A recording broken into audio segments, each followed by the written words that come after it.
Break के बाद स्वागत है आप सबका। आप लोगों ने वेट किया और अब हम अपने अगले कॉलर से बात करेंगे। अगर आप लोगों की भी कोई क्वेरी है, कोई क्वेश्चन है, तो नीचे दिए गए नंबर्स पर आप कॉल कर सकते हो और इस पर आप मेरे से डायरेक्ट बात भी कर सकते हो।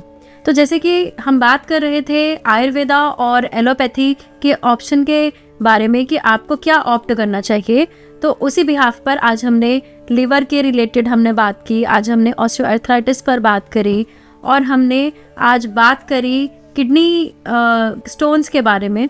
तो अलग अलग कंडीशन में हमें कौन से केस में एलोपैथी ऑप्ट करना चाहिए, कौन से केस में आयुर्वेद ऑप्ट करना चाहिए, कोई भी हर्बल ट्रीटमेंट हमें ऑप्ट करना चाहिए, इसके बारे में जानना बहुत ही ज़्यादा ज़रूरी है। अगर आपको फिर भी कोई डाउट रहता है, आपको नहीं क्वेरी समझ में आता, तो आप अपनी डिटेल्स के साथ हमारे डॉक्टर के साथ VOPD पर बात कर सकते हैं और नीचे दिए गए नंबर्स पर आप अपने रिपोर्ट शेयर करके भी आप अपनी प्रॉब्लम का सॉल्यूशन पा सकते हैं। अभी हमारे साथ एक कॉलर जुड़े हैं, चलिए उनसे बात करते हैं। हेलो मैडम जी, नमस्कार। नमस्कार जी, अपना नाम, अपना लोकेशन, एज, वेट, ये सब बताइए। जी, मैं रोहित गुप्ता बोल रहा हूँ अम्बाला से। हाँ जी। और मेरा सवाल एक्चुअल में मेरी वाइफ के रिगार्डिंग है। ओके। तो उनको थायराइड का प्रॉब्लम है काफी टाइम से, मतलब प्रेगनेंसी के बाद ही हमें पता लगा था ओके कि उनको ये प्रॉब्लम है। तो हो गए हैं 10 साल से ज्यादा हो गए, मतलब वो दवाई चल रही है, वो मेडिसिन हर बार बढ़ जाती है, मतलब उसकी डोज बढ़ा देते हैं वो। तो मैडम ये जो दवाई की डोज है, जैसे पहले 25 थी, फिर 50 हो गई, 80, 100, मतलब 100 प्लस 150, तो इसमें कोई रुक नहीं रही, मतलब डोज बढ़ती जा रही है और फिर भी वो 15 से ऊपर ही लेवल रहता है। जब भी हम 6 महीने साल भर में टेस्ट कराते हैं तो वो हर बार बढ़ा हुआ ही मिलता है हमें। ओके। क्या मतलब कोई तरीका है आयुर्वेद में कि कम से कम हम इसको कंट्रोल कर सकें कि डोज ना बढ़ानी पड़े या डोज बंद ही हो जाए, कुछ ऐसा है क्या?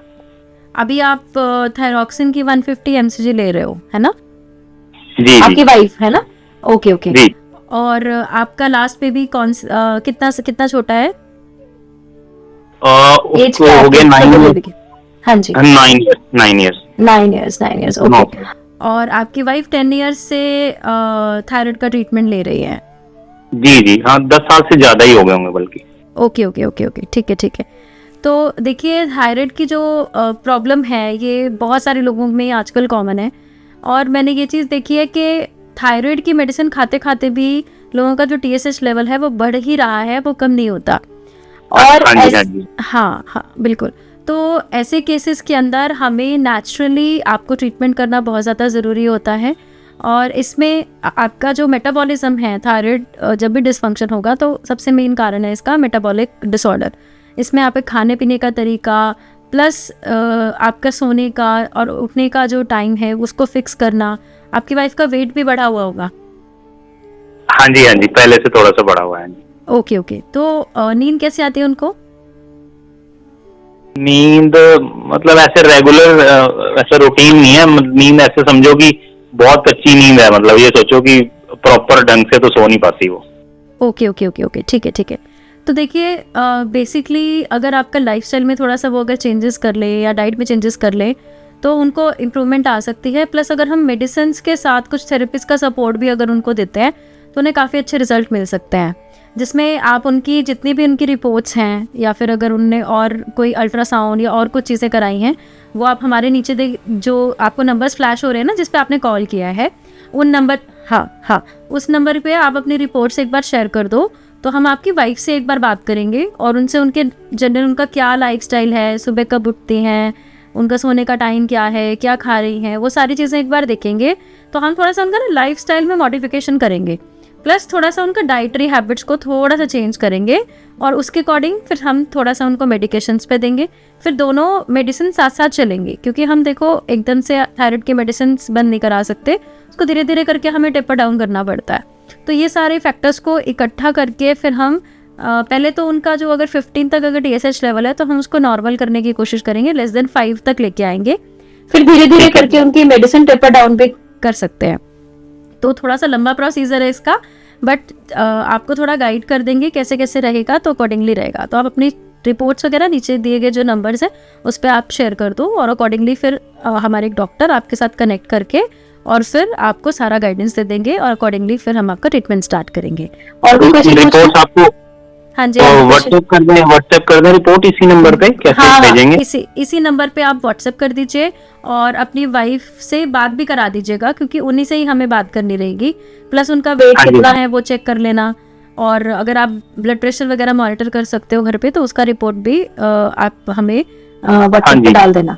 और एक जीप की फोटो और उनकी अच्छा बीपी लो रहता है, ओके ठीक है। तो जो जो डिटेल्स हैं आप एक बार अपने पेपर पे नोट डाउन कर लो, जब डॉक्टर से बात होगी तो आप सारी डिटेल्स उनको शेयर कर देना, फिर अकॉर्डिंगली हम आपका ट्रीटमेंट स्टार्ट कर देंगे। ठीक है मैम, मतलब तरीका है, मतलब कुछ ना कुछ सोल्यूशन निकल सकता है। बिल्कुल डेफिनेटली बहुत अच्छा तरीका है, और विद इन 1-2 मंथ्स आपको बहुत ही अच्छे रिजल्ट्स भी देखने को मिलेंगे। और अगर ये भी अगर पॉसिबिलिटी नहीं हुई तो भी हमारे पास एक पंचकर्मा की कुछ थेरेपीज हैं, उसमें हम डिटॉक्स करा देंगे, फिर तो नॉर्मल आ ही जाएगा, कोई प्रॉब्लम नहीं है। और धीरे धीरे करके अगर आप चाहते हो कि नहीं मैं 150 से भी मुझे अपनी डोसेज अब कम करनी है, तो हम उस पर भी वर्किंग करेंगे, बट वो थोड़ा सा लंबा प्रोसीजर है, क्योंकि देखो मेडिसिन को टेपर डाउन करना itself is a big task, जिसमें हमें धीरे धीरे करके करना पड़ेगा, तो उसमें टाइम लगेगा। बट हाँ, नॉर्मलाइज अगर नहीं हो रहा तो वो हम लेकर के आ सकते हैं, उसमें कोई प्रॉब्लम नहीं है। ठीक है मैम, ठीक है, थैंक यू सो मच, मैं भेज दूंगा आपको रिपोर्ट। जी ठीक है जी, थैंक यू सो मच। तो ये हमारे पास पेशेंट थे जिनमें पेशेंट का जो TSH लेवल था वो बहुत हाई था, और इतनी मेडिसिन खाने के बाद भी रिजल्ट नहीं था इन्हें। तो बहुत सारे ऐसे पेशेंट होते हैं जिनका ऐसा केस है, या फिर स्टार्टिंग में कई लोगों को जो TSH लेवल है वो बड़ा होता है और वो तुरंत जाते हैं फटाफट हम एलोपैथी ट्रीटमेंट स्टार्ट करें। तो उसमें पहले आपको एक बार आयुर्वेदिक ट्रीटमेंट स्टार्ट कर लेना चाहिए और उससे डिक्रीज़ करना चाहिए। अगर वो फिर भी नहीं कम होता तो फिर हमें कोई एलोपैथी ट्रीटमेंट को साथ में इंक्लूड करना चाहिए। और जहाँ तक मेरा अपना पर्सनल एक्सपीरियंस है, अगर मैं 10 पेशेंट की बात करूँ तो 10 में से 6 पेशेंट को नेचुरल ट्रीटमेंट से ही उनका थायराइड कंट्रोल में आ जाता है। और डाइट और लाइफस्टाइल तो देखो चेंज करना ही पड़ेगा, अगर आप उसको नहीं चेंज करोगे तो फिर गोलियों पे डिपेंडेंट रहोगे और ज़िंदगी भर गोली खाते रहोगे, और उसके भी कहीं ना कहीं साइड इफेक्ट होंगे ही होंगे। जैसे कि आपने बहुत सारे पेशेंट से अगर आप मिलोगे, कोई 60 ईयर्स 50 ईयर्स 40 ईयर्स में, तो अगर उनको बीपी शुगर थायराइड है तो वो ऐसा नहीं होता कि सारे इकट्ठा आ जाता है। कभी किसी को शुगर रहता है, फिर वो उसकी टैबलेट्स लेते हैं, फिर उनको बीपी आता है, फिर बीपी के बाद कईयों को कार्डियक इश्यूज़ आने लगते हैं, कई लोगों को रीनल इश्यूज़ आने लगते हैं, फिर अगर किसी को कार्डियक भी आ गए हैं फिर उसके बाद रीनल होने के चांसेस ज़्यादा हैं, क्योंकि बहुत सारी मेडिसिन के अपने अपने साइड इफ़ेक्ट्स भी होते हैं। तो आप खुद सोचो, आपको साइड इफ़ेक्ट फ्री रहना है या फिर आपको नेचुरली ट्रीट करके अपने आप को हेल्दी रखना है। क्योंकि एक बार तो हमें लगता है कि कोई नहीं, हम एक गोली तो खानी है सुबह शाम, उसी से कंट्रोल रखते हैं। अरे भाई, वो कंट्रोल नहीं हो रहा, वो दब रहा है, वो सिर्फ आपकी रिपोर्ट्स पॉजिटिव आ रही हैं, आपकी जो रिपोर्ट्स हैं वो अच्छी आ रही हैं, बट इसका मतलब ये नहीं है कि आप ठीक हो रहे हो। वो सिर्फ आपकी एक मेंटेनेंस है, जिसको आप एक मैनेजमेंट कहते हो, जो कि इमरजेंसी में किया जाता है। बट इमरजेंसी ज़िंदगी भर नहीं होती, उसके लिए आपको नेचुरली खुद को क्योर करने के ऊपर फोकस करना चाहिए। अगर मैं आपसे नॉर्मली पेशेंट मुझे पूछते हैं मैम जड़ी बूटी से क्या ही हो जाएगा, उससे क्या ही हो जाएगा, ऐसा सबके लिए मिथ है। बहुत सारे लोग हैं, वो एलोपैथी डॉक्टर्स भी नॉर्मली बोल देते हैं कि आयुर्वेदा मत खाओ, उससे तो आपकी बीमारी बढ़ जाएगी, इससे तो ऐसा हो जाएगा। तो देखिए, हर एक का अपना अपना पैथी का अपना अपना इम्पोर्टेंस है, और शरीर जो है वो कभी भी डिफरेंट नहीं होगा। ह्यूमन बीइंग है, ह्यूमन का हार्ट, उसका लिवर, उसका लंग्स, उसका यूट्रस, उसका प्रोस्टेट सब एक जैसा है, सेम है। बस हमारा ट्रीटमेंट करने का तरीका डिफरेंट है। आप या तो उसको नेचुरल कर लो या फिर आप उसे केमिकल बेस्ड कर लो। तो अगर नेचुरल ट्रीटमेंट है, मे बी उनका स्टडीज़ उस साइड नहीं है, बट आयुर्वेदिक फिजिशियन को पता होता है कि उसके कौन से हर्ब में कौन सा केमिकल प्रेजेंट होगा जो कि ऑर्गेनिक फॉर्म में होगा, जिसका एब्जॉर्प्शन, जिसका फंक्शनिंग हमारे बॉडी के लिए ज़्यादा अच्छा होता है और हमारे बॉडी उसको ईजिली नेचुरल वे में एक्सेप्ट भी करती है। और केमिकल बेस्ड ट्रीटमेंट जितने भी रहेंगे उसके साइड इफेक्ट डेफिनेटली होते ही होते हैं। आप कभी भी किसी भी, अगर मैं नॉर्मल बात करती हूँ, आप किसी भी फार्मा जो भी एलोपैथिक स्टडी करते हैं उनसे अगर आप पूछेंगे तो हर एक मेडिसिन का कोई ना कोई साइड इफ़ेक्ट है। अगर मैं किसी पैरासिटामोल की भी बात करूँ या फिर एक नॉर्मल सा डिक्लोफेनेक की भी बात करूँ तो उनका भी कोई ना कोई साइड इफ़ेक्ट रहता है। बट वो साइड इफ़ेक्ट छोटे छोटे से साइड इफ़ेक्ट होते हैं, नौजिया है या ऐसा है, पर वो साइड इफ़ेक्ट ऐसे नहीं आया, वो सिर्फ नौजिया जैसा नहीं है। उस नौजिया क्रिएट करने के लिए उस केमिकल का कोई ना कोई ट्रिगर पॉइंट होता है जो कि उसको ट्रिगर करता है, और उस ट्रिगर होने की वजह से वो सिम्टम आता है। बट अगर वो रेगुलर उसको बार बार ट्रिगर करेगा तो वो सिम्टम ना हो करके कोई डिजीज़ में भी कन्वर्जन हो सकती है। तो उसको सोचना बहुत बहुत ज़्यादा इम्पॉर्टेंट है। तो हमें अब खुद सोचो ना, अगर किसी को बीपी है, शुगर है, थायराइड है या कार्डियक डिसऑर्डर भी है, तो कम से कम 5-6 दवाइयाँ तो वो ले ही रहा है ना। फिर वो 5-6 दवाइयाँ बॉडी में जाने के बाद भी उनका कॉम्बिनेशन और बॉडी में उसके बहुत सारे, अब मेडिसिन ले रहे हो, वो अकेला सिर्फ ऐसा थोड़ा ना कि एक ही जगह काम करेगी, वो आपके हर बॉडी के पार्ट्स में काम करेगी। और कहीं ना कहीं अगर छोटा चेंजेस आ रहे हैं तो वो मिलके एक बड़ा डिजीज़ क्रिएट कर सकते हैं। तो एक केमिकल बेस्ड ट्रीटमेंट को मैं कभी भी सपोर्ट नहीं करूँगी, बट हाँ, ड्यूरिंग इमरजेंसी आपको डेफिनेटली एलोपैथिक ट्रीटमेंट ज़रूर कराना चाहिए, और वो बहुत इंपॉर्टेंट है क्योंकि life saving is very very important. और उस कंडीशन में कोई बहुत ज़्यादा चेंजेस ना आ जाए, उसके लिए वो बेस्ट ट्रीटमेंट है। और अगर आप अपने आप को क्योरेटिव की तरफ लेके जाना चाहते हो तो हर्बल ट्रीटमेंट, जिसमें आयुर्वेदा, होम्योपैथी, नेचुरोपैथी, ये सब बहुत ही अच्छा काम करती हैं, उसको आप साथ साथ कीजिए। और मेन मोटिव ये होना चाहिए, मुझे हेल्दी होना है, मुझे परफेक्ट होना है। तो उस कंडीशन के लिए आपको ये सारी चीज़ें फॉलो करनी चाहिए। चलिए अब चलते हैं हमारे अगले कॉलर की तरफ, बात करते हैं उनसे, उनकी क्या प्रॉब्लम है और उनका सॉल्यूशन करते हैं। हेलो। हाँ, नमस्कार मैडम। हाँ जी, नमस्कार जी, अपना नाम बताइए। जी, अरशद अली बोल रहा हूँ मैं, बिहार से। हाँ जी, हाँ जी।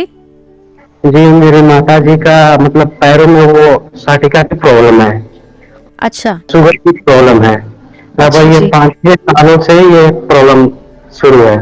बीच ओके। में बहुत अच्छा मतलब प्रॉब्लम हो गया था, हम्म। खड़ा भी नहीं हो पा रही थी। एक बार ऐसे ही वॉशरूम हम्म।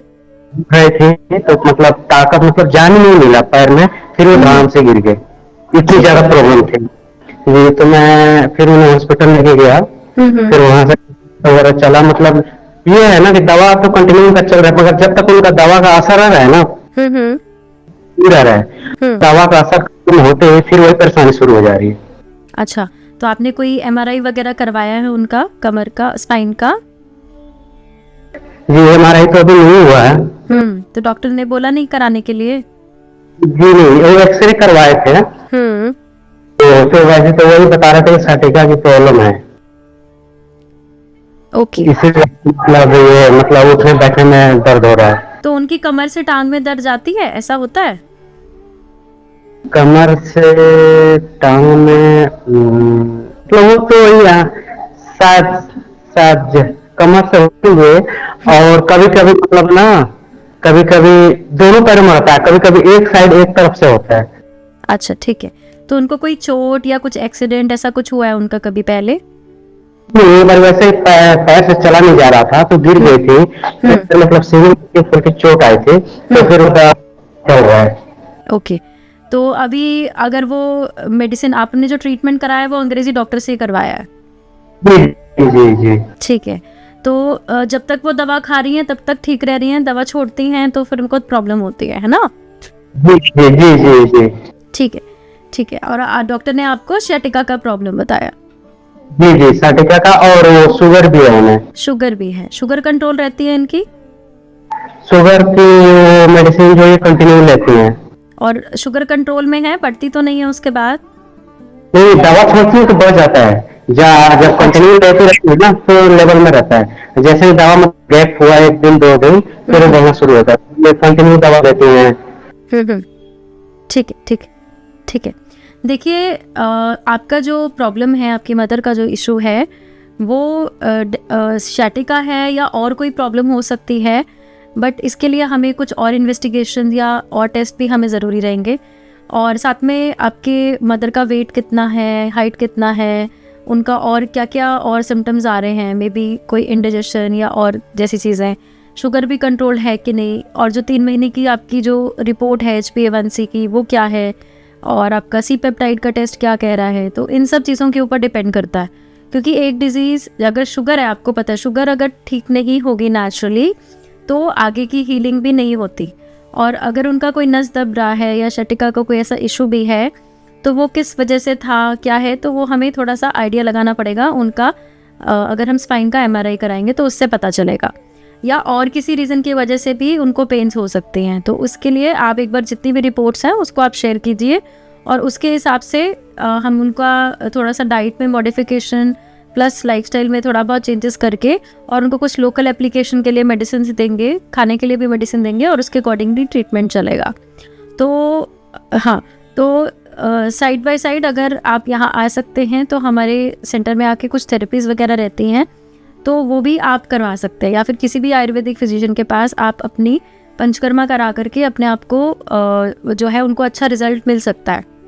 बट उससे पहले प्रॉपर उनका क्या एक्चुअल में प्रॉब्लम है, कैसे वो ठीक होगा, उस पर हम लोग काम करेंगे। जिसमें हम शुगर को भी एक इम्पॉर्टेंट रोल रखना पड़ेगा कि हम शुगर को भी धीरे धीरे करके नेचुरल वे में उसको ट्रीट आउट करें, तो इनकी रिकवरी ज़्यादा अच्छे से हो सकती है। क्योंकि अभी मुझे जहाँ तक लग रहा है कि आपको इतना अच्छे से क्लियरली अभी नहीं पता, तो अगर हमें और टेस्ट भी कराने पड़ेंगे तो हम वो भी करा लेंगे। तो नीचे जो नंबर दिए हैं आप उस पर अगर अपनी रिपोर्ट शेयर कर देना तो उसके अकॉर्डिंगली फिर हमारे डॉक्टर आपसे कंसल्ट कर लेंगे। जी, पहले का जो रिपोर्ट है वो हम आपको कर सकते हैं। हाँ, आपके पास जितना रिपोर्ट्स हैं वो आप शेयर कीजिए, अगर उसमें हमें कुछ और करवाने पड़ेंगे तो आपको गाइड कर देंगे, तो उसके अकॉर्डिंगली हम ट्रीटमेंट स्टार्ट करेंगे। ठीक है। और मैं ये कह रहा था कि अगर मेडिसिन अगर यहाँ मिल जाए तो और बेटर है, कोई है मतलब जिससे कि हम दवा यहाँ मंगा सके? हाँ, वो सब आपको पॉसिबिलिटी है, पर दवा पे अभी मत जाओ, पहले हम डायग्नोसिस पे काम करेंगे कि एक्चुअल प्रॉब्लम क्या है। एक्सरे से हम एकदम नहीं पता कर सकते कि उनको शैटिका है भी है या नहीं है, तो उसके लिए हमें एमआरआई वगैरह कुछ कराना पड़ेगा। और उसके भी अलावा मैं जब आपके मदर से बात करूंगी तो उनसे भी पूरा डिटेल लेकर के हम एग्जैक्ट पहले प्रॉपर डायग्नोसिस पे आएंगे, फिर हम थोड़े शुगर पे भी काम करेंगे, आपके इस प्रॉब्लम पे भी काम करेंगे और ऑटोमेटिकली धीरे धीरे करके आपकी प्रॉब्लम ठीक होने लगेगी। ठीक है। तो सबसे पहले आप फटाफट से अपनी रिपोर्ट्स भेजिए, उसको देख करके मेरे डॉक्टर आपसे कनेक्ट करेंगे और फिर पूरा डिटेल लेके प्रॉपर फिर हम स्टेप बाय स्टेप सारा ट्रीटमेंट करेंगे। ठीक है, मैं चेक करता हूँ। Okay, thank you so much. Welcome. Okay, जैसे आप देख रहे हो कि ये पेशेंट है अपने मदर के लिए काफ़ी वरिड है और उनको शार्टिका का इशू है, साथ में डायबिटीज़ भी है। तो आपने देखा होगा मैंने इनको बोला कि रिपोर्ट्स मंगाओ और भेजो, तो मैं देखूंगी। ये मैंने इसलिए किया क्योंकि देखो कोई भी डिजीज़ है, हम कहते हैं भाई ब्रेन का प्रॉब्लम है, आप ये वाला टेस्ट क्यों करा रहे हो, भाई एक दूसरे से सब कुछ इंटर रिलेटेड होता है। आयुर्वेद में जो पढ़ाई है उसमें यही बताया जाता है कि कोई भी शरीर में कुछ भी डिफेक्ट हो रहा है वो एक दूसरे से कनेक्टेड होता है। जैसे कि मैं आपको एक सिंपल सा एग्जांपल देती हूँ, आप कुछ भी खाएंगे तो वो पहले डाइजेस्ट होगा और डाइजेस्ट होने के बाद वो एब्जॉर्ब होकर के पूरे बॉडी में न्यूट्रिशन देगा और फिर जो एक्सक्रीशन है वो बाहर चला जाएगा। तो बेसिकली होता क्या है, अगर इस पूरे सिनेरियो में कहीं पर भी कोई प्रॉब्लम आ जाए तो उससे होता क्या है कि हमारे बॉडी में या तो न्यूट्रिशनल डेफिशिएंसी हो जाती है या फिर उसकी टॉक्सिसिटी हो जाती है। इसी तरीके से अगर आप एक्सेस ऑफ फैट या कोई भी आप न्यूट्रिशन भी बाहर से सप्लीमेंट ले रहे हो या ज़्यादा प्रोटीन कंज्यूम कर रहे हो, ज़्यादा फैट कंज्यूम कर रहे हो, तो भी उसकी टॉक्सिसिटी होना बनता है। और अगर ये कुछ लोग कम मात्रा में भी खा रहे हैं और सही से नहीं खा रहे तो भी उसमें उसकी कमी भी हो जाती है। तो इसी तरीके से हमारे बॉडी में अगर कोई भी डिजीज़ है तो वो भी जब आएगी, मान ली किसी को शुगर हो गई, तो शुगर आने के बाद उसका कोई ट्रीटमेंट जो ले रहे हो उसके साइड इफेक्ट प्लस शुगर की वजह से जो और एनॉमलीज होती हैं वो अलग हैं, प्लस वो अगर पेशेंट जिसकी हम बात कर रहे थे अगर वो उनको कोई चोट लग गई या कुछ भी हो गया तो उसकी हीलिंग भी डेफिनेटली स्लो होगी। अभी होता क्या, हम कोई भी टैबलेट लेते हैं तो उस टैबलेट से एक बार को तो शुगर कंट्रोल हो जाती है, पर आपने जब टैबलेट छोड़ा तो आपका शुगर बढ़ गया, तो दैट मीन्स कि आप हील तो हुए नहीं ना अंदर से, वो आप मैनेजमेंट कर रहे हो। तो उस मैनेजमेंट को करने की ज़रूरत है। हमें पास बहुत सारे ऐसे पेशेंट्स आते हैं जिनको हम ट्रीटमेंट देने के बाद धीरे धीरे करके जब मेडिसिन टेपर डाउन करते हैं और फिर जब लाइफस्टाइल और डाइट पे रहते हैं तो उनका फिर कोई भी पैरामीटर चेंज नहीं होता। तो अगर मुझे इस केस में हमारे बहुत सारा अच्छा एक्सपीरियंस है जिसमें हम पेशेंट का शुगर लेवल डाउन करते हैं और मेडिसिन पे टेपर डाउन करते हैं, और बिना मेडिसिन के भी अगर पेशेंट ठीक होता है तो उसकी बाकी और सिम्टम्स में भी बहुत अच्छे इंप्रूवमेंट आता है। तो जितनी भी आपकी प्रॉब्लम्स है, जितना आपको सब पता है अपने बारे में कि मुझे ये हो रहा है, चाहे वो छोटी सी कोई बात क्यों ना हो, अपने डॉक्टर से मत छुपाएं, उसे तुरंत बताएं ताकि डॉक्टर अपने डायग्नोसिस को बड़ा स्ट्रांग बना सके। और उस डायग्नोसिस के बिहाफ पे आपकी इन्वेस्टिगेशन, फिर आपका डाइट लाइफस्टाइल और फिर मेडिकेशंस के साथ, या अगर पंचकर्मा कराना है उसके साथ आपका कंप्लीट ट्रीटमेंट होता है। और उसके बाद स्टेप बाय स्टेप इन्वेस्टिगेशन कराते रहते हैं, जैसे नॉर्मल आता है या एक जगह पे स्टेबल भी हो जाता है फिर हम उसके बाद अगर एक दो कोई हमें एलोपैथिक मेडिसिन कुछ यूज़ भी करनी हो तो हम उसको यूज़ करके साथ में कुछ हर्बल और फिर नेचुरल से हम इसको चल सकते हैं। तो ये स्टेप बाय स्टेप ट्रीटमेंट का हमारा पूरा पैरामीटर होता है, हमें कैसे कैसे करना है। वो हर पेशेंट के लिए कस्टमाइज होता है, हर पेशेंट के लिए डिफरेंट होता है। शुगर के 10 पेशेंट है, 10 के 10 पेशेंट अलग है। हर एक में किसी का कुछ सिम्टम होगा, किसी का कुछ होगा, किसी का कुछ होगा। दैट मीन्स उसके अंदर एनॉमली अलग अलग तरीके से। तो हर एक पेशेंट की प्रकृति के हिसाब से क्या नेचर है, क्या मेडिसिन सूट करेगी, अगर डाइट लाइफस्टाइल सूट करेगा वो डिफरेंट है, मेडिसिन कौन सी सूट करेगी वो डिफरेंट है, और हर पेशेंट के लिए ट्रीटमेंट भी डिफरेंट होगा। तो एक ही जैसा ट्रीटमेंट नहीं लेते। जैसे आप शॉप पे जाते हो, बोल देते हो मेरे को शुगर की कोई आयुर्वेदिक दवाई दे दो, ऐसा दे दो, ऐसा नहीं करना होता, ऐसा बिल्कुल भी नहीं करना होता। अपना प्रॉपर अपना चेकअप कराओ, अपने सारे सिम्टम्स बताओ, सिम्टम के हिसाब से इन्वेस्टिगेशंस और सब इकट्ठा मिलके फिर आपका ट्रीटमेंट अगर आप कराएंगे तो आप एक बेस्ट डॉक्टर के हाथ में रहेंगे। चलिए बात करते हैं हमारे अगले कॉलर से। नमस्कार डॉक्टर साहब। जी जी बोलिए। मैम मैं गौरव बात कर रहा हूँ कुरुक्षेत्र से। जी। मैम मेरी उम्र 40 साल है। मुझे बीपी की प्रॉब्लम बहुत रहती है और क्रिटिनिन लेवल मेरा कभी 2 आता है, कभी 3 आता है, कभी 4 आता है के लिए। आपकी आवाज कट गई थी, दोबारा बताइए। मैडम मैं गौरव बात कर रहा हूँ कुरुक्षेत्र से। 40 साल मेरी उम्र है। मुझे बीपी का बहुत ज्यादा दिक्कत रहता है। मैं कई सालों से बीपी की दवाई खा रहा हूँ और 2 साल से मेरा क्रिटिनिन लेवल जो है वो गड़बड़ा रहा है मैम। अच्छा। मैं कई डॉक्टरों के पास जा चुका हूँ मैम। वो कह रहे हैं कि आपका किडनी फेलियर है, कोई कह रहा है फेल होने वाला है, कोई कह रहा हो चुका है। मुझे डायलिसिस के लिए बोला है मैम उन्होंने। अभी आपका करंट क्रिटिनिन लेवल क्या है? मैम मैंने जब लास्ट चेक करवाया था तो मैम वो 2-2.5 आ रहा था, डॉक्टर ने जो मुझे बताया। Okay okay. हाँ जी मैम। ठीक है, आपने बोला आपका क्रिटिनिन 4 तक भी पहुंच गया था? हाँ जी 4 मैम, 4 4.5 मुझे डायलिसिस के लिए बोल दिया है। अच्छा, अभी करंट आपका 4 आ रहा है? हाँ जी मैम 4 आ रहा है मेरा करंट अभी, और मुझे डायलिसिस के लिए बोल रहे हैं मैडम। डायलिसिस मैंने पता किया था वो बहुत महंगा पड़ रहा है मुझे। मैं 25-30 हजार की नौकरी करने वाला बंदा हूँ जी। तो मैंने आपका आयुर्वेदा का मैंने कई जगह पता किया है यहाँ पे हमारे लोकल, तो बट मुझे भरोसा सा नहीं हो रहा। मैं जानना चाह रहा हूँ कि क्या आयुर्वेदा में इसका इलाज है और मतलब क्या करना पड़ेगा मुझे इसके लिए जी। पहले मुझे आप ये बताओ कि आपको बीपी कब हुआ था? बीपी तो मैम मुझे कई सालों से है, मैं दवाई खा रहा हूँ। 2 साल से मैं बहुत परेशान हो रहा हूँ। कभी मेरी किडनी की दवाइयाँ चल रही हैं, कभी बीपी की दवाइयाँ चल रही हैं मेरी, कभी क्रिटिनिन लेवल के लिए वो डॉक्टर जो है हमारे एलोपैथिक दवाइयाँ दे रहे हैं जी। तो दवाइयाँ मैं बहुत खा रहा हूँ मैडम। अच्छा, तो आपने कभी कोई होम्योपैथिक, आयुर्वेदा, नेचुरोपैथी कभी आप यहाँ कंसल्ट किया कभी आपने? मैडम मैं डॉक्टर तो हमारे लोकल डॉक्टर हैं बस उन्हीं के पास जा रहा हूँ। मैंने आयुर्वेदा में तो कभी नहीं किया मैम। मैं आपको ना लाइव देख रहा हूँ मैम एक्चुअली कई दिनों से ना, 3-4 दिनों से। तो मुझे ये था मैं आपको कॉल करूँ, आज आपसे बात करने का मौका मिला। हाँ जी। ओके ओके ओके, ठीक है ठीक है। तो देखिए मुझे ये बताओ कि अभी बीपी दवाई खाने के बाद कंट्रोल रहता है आपका? मैडम अब जॉब वगैरह की टेंशन वगैरह है, उतना ज्यादा नहीं रहता है अब। स्टार्टिंग में ऐसा होता था कि रहता था, दवाइयाँ पहले कम की चल रही थी, अब उन्होंने एमजी भी बढ़ा दी है दवाइयों की, तो उस वजह से मैं परेशान हो रखा हूँ। ओके, और मुझे बताओ आपका यूरिन आउटपुट कैसा है?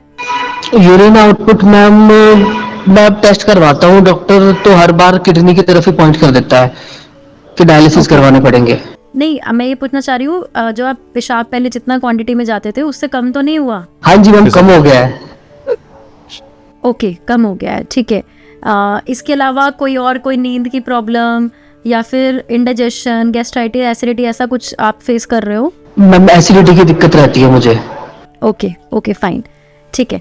देखो सबसे पहले तो मैं आपको बता दूं ये जो आपके थ्रू हम लोग बहुत सारे लोगों को आयुर्वेद के बारे में गाइड करने वाले हैं कि अगर किसी भी इंसान को अगर किडनी का प्रॉब्लम आ रहा है तो पहले तो उसका कॉज देखो।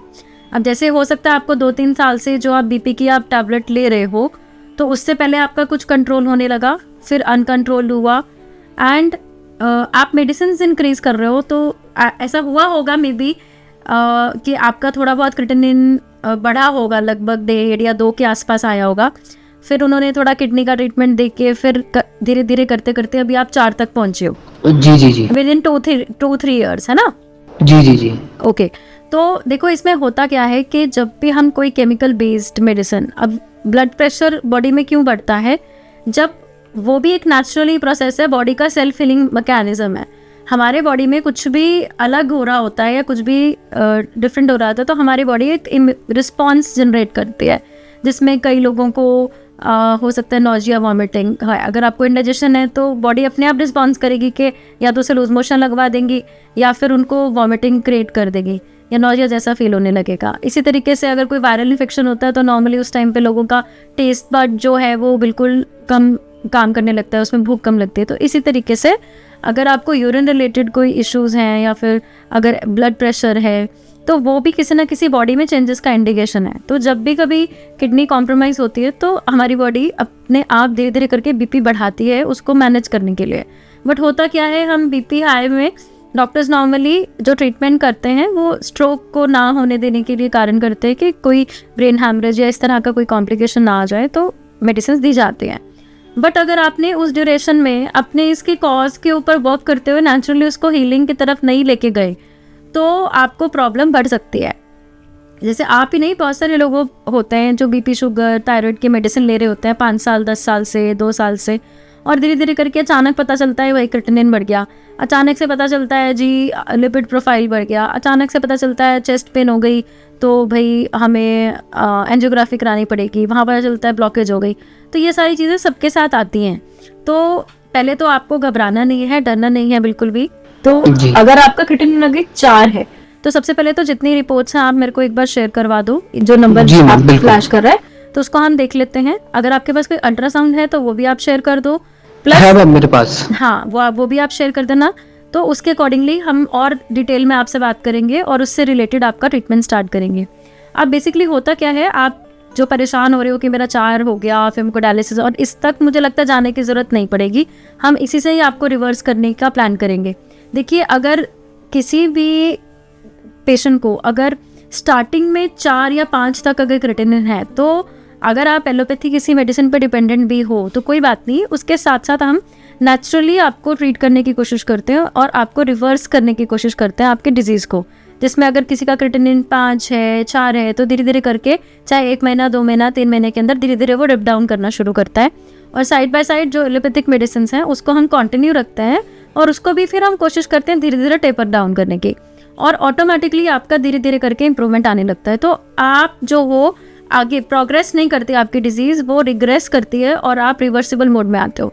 अब उसमें भी अगर आपका क्रिएटिनिन 5 या उससे ऊपर होता या 10 तक होता तो मे बी उस टाइम पे कुछ पेशेंट होते हैं उनका डायलिसिस हो ही रहा होता है, तो उस केस में भी अलग अलग प्रोसीजर्स हैं जिसमें डायलिसिस के साथ कैसे ट्रीटमेंट करना, डायलिसिस रिकमेंडेड है तो कैसे ट्रीटमेंट करना, या फिर कभी कभी पेशेंट हमारे पास आ जाता है 20-20 क्रिएटिनिन के साथ और उसमें कहता है जी मेरे को डायलिसिस नहीं कराना।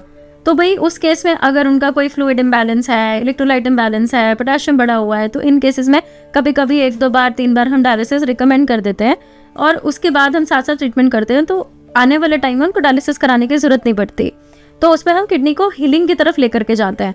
बट वो केस क्या है, उस केस में कितना हमें रिजल्ट मिलने की पॉसिबिलिटी है वो इंडिपेंडेंटली देखने को पड़ता है। जैसे आपके केस में अगर 4 क्रिएटिनिन है तो मेरे पास बहुत सारे ऐसे पेशेंट्स होते हैं जिनको कम अभी स्टार्ट ही हुआ है तो उसमें हम रिवर्स बड़े इजीली कर लेते हैं। बट इन केस मैं 100% तो नहीं बोलूँगी, बट हाँ 10 में से 7 पेशेंट 8 पेशेंट में रिजल्ट अच्छा देखने को मिलता है। और अगर 1-2 में नहीं भी है तो भी हम उसको कहीं ना कहीं कुछ ना कुछ बेटर रिलीफ फिर भी देते ही देते हैं। तो आपको क्या करना है, एक बार रिपोर्ट्स आप शेयर करो, उसको देखने के बाद आपका डाइट, लाइफस्टाइल सब चेंज करेंगे और घबराना नहीं है। अगर डायलिसिस की ज़रूरत भी पड़ेगी तो भी हम वो इंडिकेशन देखेंगे अगर रिक्वायरमेंट है। बट अगर आप मेडिसिन वगैरह स्टार्ट करते हो तो हो सकता है आपका क्रिएटिनिन भी 4 है, उससे धीरे धीरे करके पॉइंट कम करते हुए वो नॉर्मल भी आ जाए। और बाकी हम ऐसा नहीं है कि ऐसे ही कर देंगे, आपको घबराना भी नहीं है। ऐसा नहीं है कि सिर्फ जड़ी बूटी दे दी और फिर हम वेट करते रहेंगे। No, it's not like that. Every 15-20 days और 1 मंथ हम आपका रिपीटेडली आपके सारे पैरामीटर्स चेक कराएंगे। आपका सिस्टाटिन लेवल चेक होगा, आपका पैराथायराइड का चेक होगा, आपका पूरा RFT जिसमें आपका यूरिया, यूरिक एसिड, क्रिएटिनिन ये सब होगा, इलेक्ट्रोलाइट में कैल्शियम क्लोराइड या फिर अगर मैं बात करूँ बाइकार्बोनेट्स, ये सब प्रॉपरली टेस्ट होते हैं। तो बिल्कुल घबराने की बात नहीं है। अगर रिकमेंडेड भी होगा तो विल गाइड यू, और अगर ये नॉर्मली अगर कम होता ही जाएगा फिर तो अच्छी बात है ना, क्योंकि अभी जस्ट शुरू हुआ है, एज भी आपकी बहुत ज़्यादा नहीं है, तो हम उसके ऊपर काम करेंगे। बाकी आपके सिम्टम्स, पैरामीटर्स की एक हम कंप्लीट हिस्ट्री लेके then will guide you, right. तो आप नीचे दिए गए नंबर्स पे अपना जो रिपोर्ट्स है उसको शेयर कर दो और उसके मैं भी कर देता हूँ मैम। हाँ, वो आप कर दीजिए, तो मेरे डॉक्टर आपके साथ कनेक्ट करेंगे और फिर आपको अच्छे से गाइड भी कर देंगे। ठीक है मैम, ठीक। Okay okay, thank you so much. धन्यवाद। तो ये कॉलर थे हमारे साथ जिनको क्रेटिनिन बढ़ने का प्रॉब्लम था ड्यू टू प्रीवियस उनकी जो मेडिकेशंस थी उसके बावजूद भी कंट्रोल नहीं हो रहा था। और ऐसे पेशेंट सिर्फ एक ये ही नहीं है, बहुत सारे पेशेंट्स को ऐसी प्रॉब्लम होती है और वो डर जाते हैं शुरू में कि अरे भाई अब तो क्रेटिनिन बढ़ गया, अब तो हमें डायलिसिस ही कराना पड़ेगा। और ऐसा कराना पड़ सकता है, बट ध्यान रखिए कि आपके पैरामीटर्स को भी साइड बाय साइड चेक करना है। बहुत सारी चीज़ें रिवर्सिबल होती हैं और बहुत सारी चीज़ें नॉन रिवर्सिबल भी होती हैं, बट हमारे पास बहुत सारे ऐसे केसेस आते हैं जिसमें इम्प्रूवमेंट होना पॉसिबल होता है। तो मैं एक बात कहूँगी कि 10 में से 5 या 6 पेशेंट्स अगर रिवर्स हो सकते हैं तो हमें रिवर्सल की तरफ जाना ही चाहिए।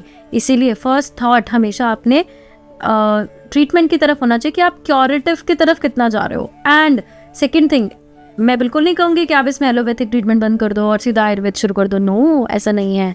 आपको ऐसा डॉक्टर ढूंढना है जो कि आपके सारे पैरामीटर्स को ऑब्जर्व करके आपकी दोनों तरह की मेडिसिन को साइड बाय साइड पैरामीटर्स के साथ चल के और अपने एलोपैथिक डॉक्टर से भी कंसल्ट करके, आयुर्वेदिक डॉक्टर से भी कंसल्ट करके धीरे धीरे टेपर डाउन करते हुए अपनी डिजीज़ को रिवर्सल पे लाना है। क्योंकि ये सिर्फ एक दवाई दे के ट्रीटमेंट करने का एक वे नहीं है। It's about the monitoring, it's about the proper channel के थ्रू, प्रॉपर तरीके के थ्रू ऑब्जर्वेशन के साथ ट्रीटमेंट करना। तो किडनी फेलियर के जितने भी पेशेंट हैं, अगर आपका क्रेटिनिन है जब धीरे धीरे करके बढ़ रहा है तो उसको आप कम करने के ऊपर फोकस करें through natural herbs and natural remedies and along with अपना डाइट लाइफस्टाइल के चेंजेस के साथ। चलिए बात करते हैं हमारे नेक्स्ट कॉलर से। हेलो। हेलो। मेरे को ब्लड प्रेशर जो है वो 2007 से है। हाँ जी हाँ जी हाँ जी। तो वो कंट्रोल में नहीं आ रहा। ओके। ब्लड प्रेशर के होने का क्या क्या कारण है? हाँ जी हाँ जी। और इसको जो है कंट्रोल करने के लिए या इसको जड़ से मिटाने के लिए आयुर्वेद में कोई इलाज है तो उसके बारे में बताएं। ठीक है, आपको सिर्फ बीपी की प्रॉब्लम है और तो कुछ नहीं है इसके अलावा? शुगर भी है मेरे को। ओके। शुगर के में जो है मैं इंसुलिन ले रहा हूँ, वैसे इंसुलिन से कंट्रोल में तो है। ओके। तो ब्लड प्रेशर है, तो ब्लड प्रेशर के लिए बताएं आप। ओके, तो आपको आपका शुगर कंट्रोल है, बीपी कंट्रोल नहीं हो रहा, इसके बारे में आप जानना चाहते हैं, है ना? हाँ जी हाँ जी। ठीक है ठीक है। देखिए, सबसे पहले तो आपका बीपी का पैरामीटर 2007 से है और अभी तक भी आप एलोपैथी दवाई तो ले ही रहे हो ना आप? एलोपैथिक से ले रहा हूँ मैं। हाँ। ठीक है। क्या एलोपैथिक दवाइयाँ जो है ये छूट सकती हैं आयुर्वेदिक के इलाज से? ओके ओके, ठीक है, ये बहुत अच्छा क्वेश्चन है आपका। देखो, सबसे इम्पॉर्टेंट बात, एक तो 2007 से आपको बीपी का प्रॉब्लम है, फिर शुगर का भी है और उसमें भी आप इंसुलिन ले रहे हो, तो दैट मीन्स कि आपके जो पैनक्रियाज है वो तो बिल्कुल भी अच्छे से काम नहीं कर रहा है। एंड कहीं ना कहीं अगर 2007 से आपको ब्लड प्रेशर का प्रॉब्लम है तो आपकी बॉडी ठीक से मैनेज ही नहीं कर पा रही है आपके ब्लड के प्रेशर को।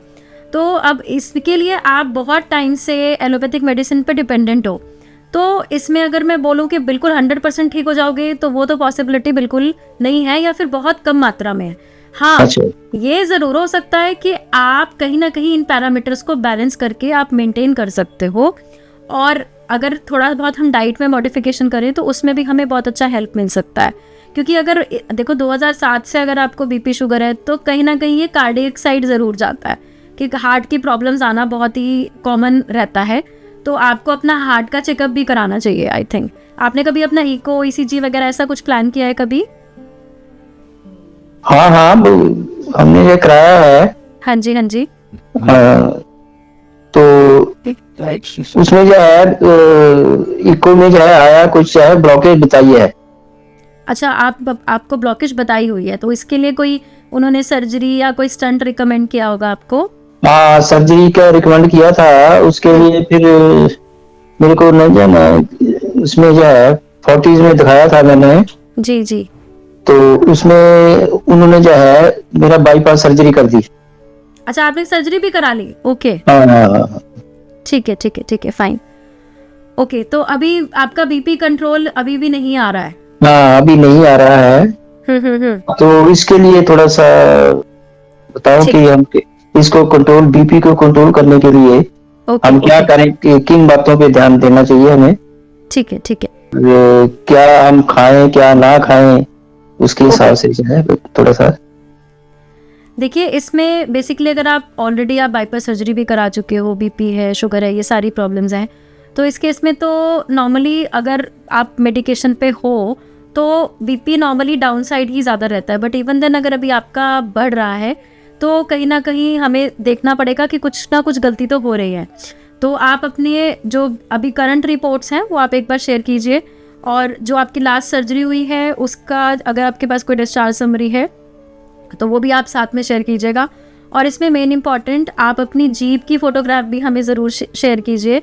प्लस मेरे डॉक्टर आपके साथ कनेक्ट करेंगे और उसमें आपकी पूरी प्रॉब्लम्स नोट डाउन करके, आपका लाइफस्टाइल नोट डाउन करके फिर हम आपको गाइड करेंगे कि इसमें क्या हमारी पॉसिबिलिटी होगी, क्या हम आपको हेल्प कर सकते हैं। हाँ, ब्लड प्रेशर कंट्रोल में आ सकता है, उसमें कोई प्रॉब्लम नहीं है।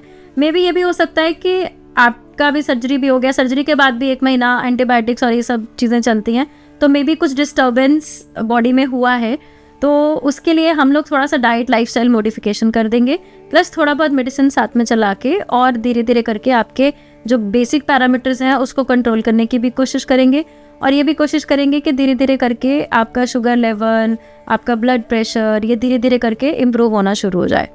तो इसके लिए आपको जो नंबर्स दिए हैं इसके ऊपर आप अपनी रिपोर्ट्स हैं आप शेयर कीजिए, और मेरे डॉक्टर आपके साथ कनेक्ट करके आपसे बात करेंगे और इसके रिगार्डिंग जो भी बेस्ट ट्रीटमेंट रहेगा विल गाइड यू। एंड बिल्कुल निराश मत होइए कि 2007 से आप ट्रीटमेंट लेते आ रहे हैं और अभी सर्जरी भी हो गया है, उसके बाद भी you are not feeling good. जो आपके लिए बेस्ट हो सकता था वो हुआ है अभी तक, बट आने वाले टाइम में हम इसको और कैसे इम्प्रूव कर सकते हैं, डेफिनेटली हमें इस पर काम करना पड़ेगा। तो आप शेयर कीजिए, फिर हम आपसे बात करेंगे। तो ये थे हमारे साथ एक कॉलर जिनको बहुत लॉन्ग टर्म उनको डिजीज़ थी और अभी भी उनको प्रॉब्लम्स फेस करनी पड़ रही है। ऐसे बहुत सारे पेशेंट्स होते हैं हमारे पास जो कहते हैं हमें 20 साल हो गए, हम दवाइयाँ खा रहे हैं और दवाइयाँ खा रहे हैं, फिर भी कभी कभी हमारे को हार्ट की प्रॉब्लम हो जाती है, कभी हमारा बीपी बढ़ जाता है, कभी शुगर भी अभी बढ़ जाती है। हम कहीं बाहर पार्टी में जाते हैं, कहीं ट्रैवल भी करना पड़े, गलती से एक गोली छूट गई तो हमारा ट्रैवल में ही हमारा बीपी बढ़ जाता है। कई लोगों को ट्रैवल में खाना नहीं सूट करता, तो उस टाइम पे वो कभी खाना नहीं प्रॉपर्ली खा पाते तो शुगर शूट अप हो जाती है। तो ये मल्टीपल पेशेंट्स हमारे पास इस तरीके के आते हैं। तो इन केसेस के लिए अगर आप मेडिसिन पे डिपेंडेंट है तो एक दिन भी गोली मिस हुई, उसी दिन आपको कोई ना कोई सिम्टम आएगा। तो मैं कहती हूँ कि इतने लंबे टाइम तक तो आपको जाना ही नहीं चाहिए था। तो शुरुआत में अगर आप अपना ट्रीटमेंट कर लेते तो वो बेस्ट ऑप्शन था। तो इसलिए अब जितने भी लोग मुझे सुन रहे हैं, तो आप लोगों को एक चीज़ ध्यान रखनी है कि जो भी आपको प्रॉब्लम्स है, सबसे पहले उसको क्यूरेटिव वे में जाने की कोशिश करो। अगर आप कोई एलोपैथिक ट्रीटमेंट ले रहे हो आप उसको लो, बट धीरे धीरे करके उसको टेपर डाउन करके अपने आप को नेचुरल वे में वापस रिवर्स करने की कोशिश करो। पर देखो अभी 2007 अभी 2024 हो चुका है, इतने सालों में इतना मतलब प्रॉब्लम, फिर इतनी मेडिकेशन, मेरे ख्याल से जो पेशेंट है अभी डिस्कनेक्ट हो गए हैं, तो वो अभी तक मुझे लगता है 7-8 दवाइयाँ तो बड़े आराम से खा रहे होंगे, और बहुत सारे पेशेंट 12, 13, 15 दवाइयाँ भी खा रहे होते हैं, क्योंकि कार्डियक सर्जरी है तो फिर आपको बेसिक 3-4 मेडिसिन तो कंटिन्यू लेनी ही पड़ती है। तो उस केस में हमें एक सोल्यूशन नहीं मिलता, और ये आयुर्वेदिक डॉक्टर को भी ट्रीट करने के लिए बहुत टफ हो जाता है कि भाई क्या क्या हम देखें। बट हाँ, इम्पॉसिबल कुछ भी नहीं है, इम्पॉसिबल कुछ भी नहीं है। अगर हम स्टेप बाय स्टेप थोड़ा पेशेंस रख करके ट्रीटमेंट करते हैं तो रिजल्ट देखने को ज़रूर मिलते हैं। तो इसके थ्रू मैं सिर्फ यही कहूँगी, बार बार लोगों को मैं यही बताना चाहूँगी कि अगर स्टार्टिंग में ही आपको कोई डिसीज़ है तो उसको रिवर्स करने के लिए तुरंत प्लान कर लें। अदरवाइज़ इन पेशेंट जैसा हो सकता है कि 5 साल, 10 साल, 15 साल आप लॉन्ग टर्म लेते रहो और उसके बाद आए। क्योंकि एलोपैथी में एक नॉर्मली बताया गया, बीपी है तो आने वाले टाइम में शुगर भी हो जाएगा जी, शुगर हो गया तो जी आपको हार्ट का प्रॉब्लम भी आ जाएगा, अगर वो भी होगा तो फिर किडनी का प्रॉब्लम भी आ जाएगा। ये एक सिनेरियो रहता ही है। अगर आप अपने डॉक्टर से मिलते हो या वहाँ पे बहुत सारे पेशेंट होते हैं, कोई जिनको 10 साल से शुगर है ना या बीपी है, उनसे बात करना, वो आपको जो मैंने बताया वो सेम हिस्ट्री बताएंगे आपको। तो यही प्रोसेस रहता है। बट आपने इतनी देर तक जाने ही क्यों दिया? पहले दिन ही बीपी पे आपने कंट्रोल क्यों नहीं किया? पहले दिन ही नेचुरली ठीक क्यों नहीं किया? ऐसे ही शुगर का है, ऐसा नहीं है कि सबके साथ ऐसा होता है, मेरे साथ इतने सारे ऐसे पेशेंट जुड़े हैं तो मेरे को सिर्फ यही बताने आते हैं कि मैडम आपकी डाइट फॉलो की थी और मेरा शुगर नॉर्मल है कि मैंने गोलियां छोड़ दी, सब छोड़ दिया, जबकि वो हमसे कोई दवाई भी नहीं ले रहे होते। इसी तरीके से बहुत सारे ऐसे पेशेंट हैं छोटे छोटे भी प्रॉब्लम्स के लिए टिप्स फॉलो करते हैं, सब अपना डाइट में चेंजेस करते हैं, या फिर आके सिर्फ मुझे यही कॉल करते हैं कि मैडम मेरे को तो सिर्फ डाइट दे दो, मुझे दवाई भी नहीं खानी, तो हम उसको डाइट गाइड करते हैं, उससे भी पेशेंट को अच्छा रिलीफ आ जाता है। तो ऐसा कुछ भी नहीं है जो कि इम्पॉसिबल है, बट आपको पूरा प्रिपरेशन के साथ एक डॉक्टर के साथ लॉन्ग टर्म जुड़ के रहने के साथ आपका ट्रीटमेंट आपका हो सकता है। But again investigation time to time होना, मॉनिटरिंग टाइम टू टाइम होना, प्रॉपर फॉलोअप होना, स्ट्रिक्टली डाइट एंड लाइफस्टाइल को फॉलो करना, दैट इज़ इंपॉर्टेंट। और स्ट्रिक्टली मतलब ये नहीं है कि आपको छोटी छोटी चीज़ें भी बंद करा देंगे कि भाई घिया बंद गोभी बंद करो, मटर बंद करो, ये करो वही, ऐसा कुछ भी नहीं है। सिंपल से 2-3-4 स्टेप्स हैं, लाइफस्टाइल चेंजेस हैं, उसको फॉलो करना है, जो इजीली आप बहुत आराम से कर सकते हो और अपने आप को एक हेल्दी लाइफ दे सकते हो। तो आज हमने अपने बहुत सारे पेशेंट से बात की जिसमें उन्होंने अपनी मल्टीपल प्रॉब्लम्स के बारे में डिस्कस किया और उनके माइंड में जो भी क्वेश्चंस थे और जो भी उलझन थी उसको हमने काफ़ी हद तक सुलझाने की कोशिश की। और मुझे लगता है कि आज का जो हमारा लाइव सेशन था, उस सेशन के अंदर आपको भी अपनी प्रॉब्लम का कोई ना कोई सॉल्यूशन ज़रूर मिला होगा। और अगर आप अपनी हेल्थ से रिलेटेड कुछ भी और पूछना चाहते हैं तो आने वाले टाइम में हमारे बहुत सारे लाइव्स होंगे एक एक टॉपिक पर, जिस पे हम लोग बात करेंगे और मैं आपको गाइड करूंगी कि किस सिचुएशन में आपको एलोपैथी ऑप्ट करना चाहिए और किस सिचुएशन में नहीं करना चाहिए, और किस सिचुएशन में आपको नेचुरल चीज़ों से ही खुद को क्योर करने की कोशिश करनी चाहिए। और दोनों को भी अगर साथ में लेके चलना है तो भी आप किस तरीके से आप उस पर काम करेंगे, उस पर हमने नेक्स्ट हमारे जितने भी लाइव्स होंगे उस पर डिस्कस करेंगे। तो आने वाले समय में मैं गायनिक रिलेटेड इश्यूज़ पर बात करूंगी, मेल्स रिलेटेड इश्यूज़ पर बात करूंगी, लिवर डिसऑर्डर्स, किडनी डिसऑर्डर्स और थायराइड प्रॉब्लम्स के ऊपर भी हम बात करेंगे। आज के टाइम में बहुत ज़्यादा ओबेसिटी बढ़ रही है, उस पर भी हम लोग डिस्कस करेंगे। तो अगर आप लोगों को भी इस तरह की कोई प्रॉब्लम है तो आप आने वाले टाइम में जो हमारे लाइव की नोटिफिकेशन आएगी उसको देखते हुए आपने उस लाइव से कनेक्ट होना है और उसमें डायरेक्टली मैं मिलूंगी आपसे बात करने के लिए और आपके प्रॉब्लम्स के सॉल्यूशन के लिए। तब तक के लिए आप हमारे इन नंबर्स पर बात करके हमारे नेक्स्ट लाइव और टाइमिंग्स के बारे में आप जानकारी ले लीजिए, ताकि नेक्स्ट लाइव में आप इजीली कनेक्ट कर सके और मुझसे डायरेक्टली बात कर सके। तब तक के लिए स्टे सेफ, स्टे हेल्दी।